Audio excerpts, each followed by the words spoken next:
यो जापानमा घटेको एउटा कुकुर स्कट भन्नेको कथा हो। उसको मालिक हुन्छ अनि उसलाई धेरै माया गर्छ अनि दुईजना एक दिन चाहिँ समुद्रमा माछा मार्न जान्छ। बोटमा चढेर उनीहरू समुद्रको बिचतिर पुग्छ अनि उनीहरू माछा मार्न थाल्छ अनि कारणवश मालिक चाहिँ पानीमा उत्रेको हुन्छ। अनि अचानक त्यहाँ चाहिँ सार्कहरू आएर मालिकलाई हमला गर्न खोज्छ अनि हमला गर्नु कोसिस गर्दै गर्दाखेरि चाहिँ स्कटले देख्छ अनि स्कट चाहिँ कुदेर गएर चाहिँ उसले चाहिँ सार्कहरूलाई भगाउन ट्राई गर्छ अनि सार्कहरूले चाहिँ कुकुरलाई हेर्ने हुँदाखेरि चाहिँ मालिक चाहिँ बोटमा चढ्नलाई सफल हुन्छ र बाँच्छ। तर दुःखको कुरा चाहिँ स्कट चाहिँ बाँच्न सक्दैन।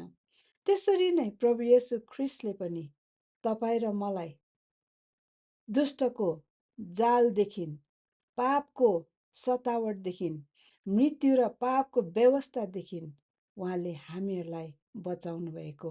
उहाँ आफै क्रुसमा बलि भएर उहाँ क्रुसमा मर्नुभयो, उहाँ गाडिनुभयो।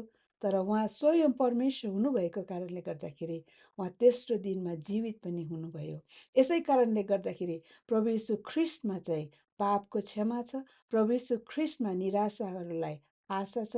प्रभु यीशु ख्रिस्टमा चङ्गाई छ। प्रभु यीशु ख्रिस्टमा शान्ति छ अनि मुक्ति र आनन्द छ। यदि यो कुरालाई तपाईँले विश्वास गर्नुहुन्छ कि प्रभु यीशु ख्रिस्टमा चाहिँ तपाईँको लागि आशा छ भने तपाईँले लाइक एन्ड सब्सक्राइब गर्नुहोस् अनि फलो फर मोर।